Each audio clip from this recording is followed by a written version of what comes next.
नेहमी असं पाहण्यात आलेलं आहे की ज्या महिलांच्या शरीरामध्ये पित्त खूप जास्त वाढलेलं आहे, हीट खूप जास्त वाढलेली आहे किंवा त्यांच्या शरीरामध्ये आम्लीयता खूप जास्त वाढलेली आहे, अशा स्त्रियांच्या याच्यामध्ये गर्भ टिकून राहत नाही. त्यांच्यामध्ये रिकरंट ॲबॉर्शन्स होतात. अशा महिलांमध्ये इम्प्लांटेशन झालेलं असेल तर त्यांच्यामध्ये ॲबॉर्शन जास्त होतात किंवा इम्प्लांटेशनच होत नाही. इम्प्लांटेशन म्हणजे काय, तर गर्भ हे युटेरसच्या आतल्या त्वचेला चिटकून राहणे म्हणजेच ते इम्प्लांटेशन होतं. अशा वेळेस खूप जास्त टेस्ट किंवा खूप जास्त इन्फेक्शन रूल आउट केले जातात, पण निघत मात्र काहीच नाही. आणि हा सर्व त्रास होतो तो म्हणजे महिलांमध्ये वाढलेल्या उष्णतेमुळे. मग यासाठी काय केलं पाहिजे, तर ज्यांना पण असा त्रास होतो त्यांनी देशी गाईचे तूप सकाळ संध्याकाळ 1-1 चमचा उपाशीपोटी घ्यायचं.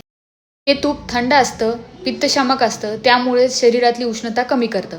दुसरा उपाय, यष्टी मधू किंवा गुडूची चूर्ण हे तुम्ही अर्धा चम्मच जेवणाआधी घेऊ शकता. त्यामध्ये तुम्ही मध मिसळून घेऊ शकता किंवा तूप मिसळून घेऊ शकता. त्यामुळे सुद्धा अतिरिक्त उष्णता ही कमी होते. कारण यष्टी मधू आणि गुडूची ही दोन्ही द्रव्य आपल्या शरीरातली आम्लीयता कमी करणारी आहे.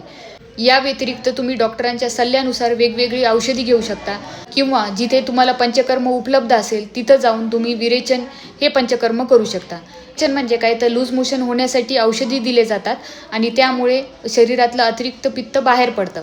प्रोसिजर ज्यांना बेबी प्लॅन करायचा आहे अशांमध्ये दोघांनीही करायचं आहे, म्हणजे मेलनी सुद्धा आणि फिमेलनी सुद्धा.